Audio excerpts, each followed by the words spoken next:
cue the music. Many manga fans believe the Battle of the Strongest from Gege Akadami in Jujutsu Kaisen to be the most impactful manga battle in the Shonen era. Our main protagonist, Gojo Satoru, the strongest sorcerer of the modern era, is fighting the main antagonist, Sukuna, the strongest sorcerer in history.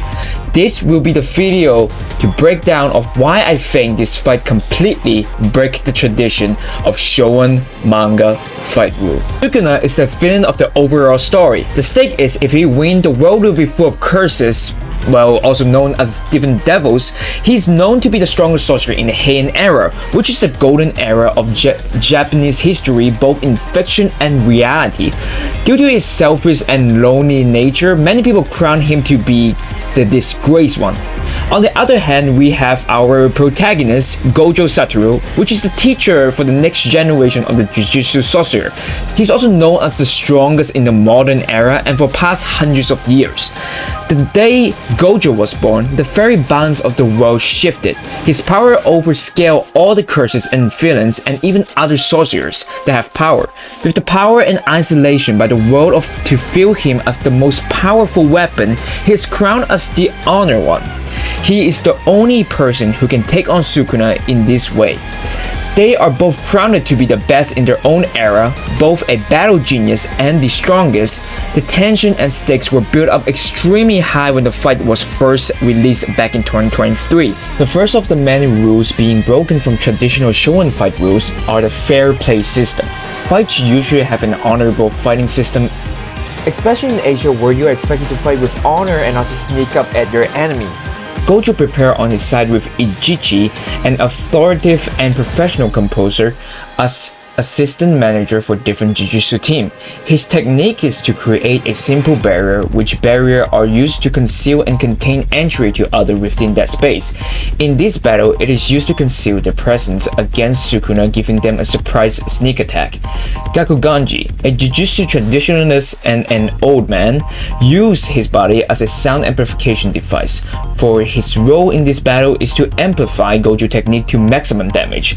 Urahime used her solo forbidden area technique, which is inspired by traditional Gura dancing, a ritual ceremony dance with different gestures like music, empowered words, hand sign, and dancing itself. All of this ritual has dramatically boosted Gojo's curse energy and further increased their first attack. Second time where they break the rule is when Gojo first draw the first blood with his preemptive strike, unleashing an amplified hollow purple at 200%, a advanced technique that is matched between two different techniques called red and blue, resulting in the creation of an imaginary mass that is then launched at the target to deal massive destructive damage. This attack is the first in the battle to show that the fight will define how Shonen manga is written.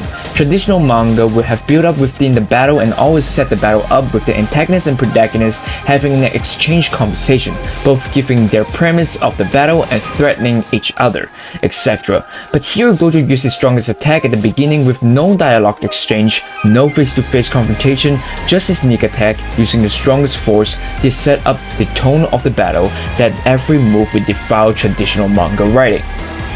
This is where they break a rule the third time. Traditional Shonen manga fights usually introduce something called an ultimate attack.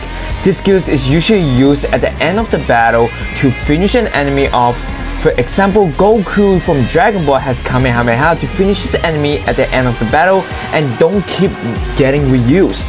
In the world of Jujutsu, there is something called domain expansion, skill that gives the user a short hit domain. Basically, you're dead if you get trapped in it. However, during the battle, Gojo and Sukuna didn't use this skill once, not twice, nor 3 times, nor 4th, but 5 times in total. Instead of using it like an ultimate move, it became part of a strategy battle, completely throwing off the audience, which could continue to set the tone that the battle is not gonna follow the tradition of Shonen manga fight choreography. At this point of the battle, they have already broken quite a few traditions of Shonen manga. However, what is about to happen completely make all Jujutsu Kaisen fans flip out.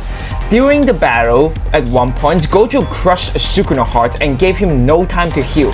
This should mean that Gojo is about to win. But no, in a turn of events, Sukuna summoned a Shikigami Mahoraga. Shikigami means a servant god in Japanese folklore. Mahoraga is the most powerful of all Shikigami. His ability are able to adapt the technique of his opponents. This fight quickly turned into a 2-on-1 battle.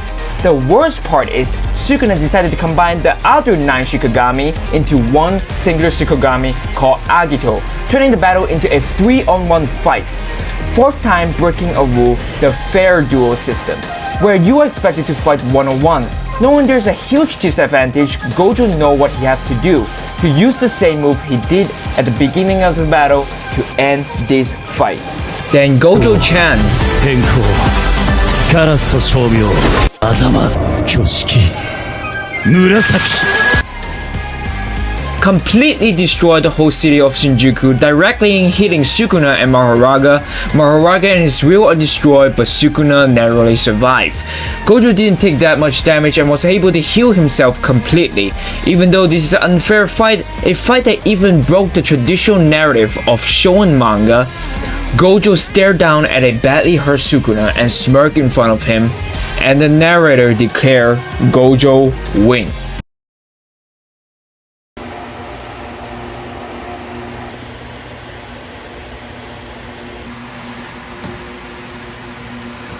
Page after the airport scene, Gojo laying on the floor with blood on his face. Sukuna gives respect toward Gojo, acknowledging him and swearing never to forget him as long as he lives. This is how the strongest modern sorcerer Gojo Satoru and his story. This is the last and most unexpected rule Jujutsu Kaisen break. The protagonist lost instead of winning. The protagonist is always shown to be the strongest and the hope of the world. Many traditional manga like Dragon Ball and Naruto, their most popular character always win at the end to uphold the hope and power they carry. But this time, the author break the tradition and let the hope and strongest die.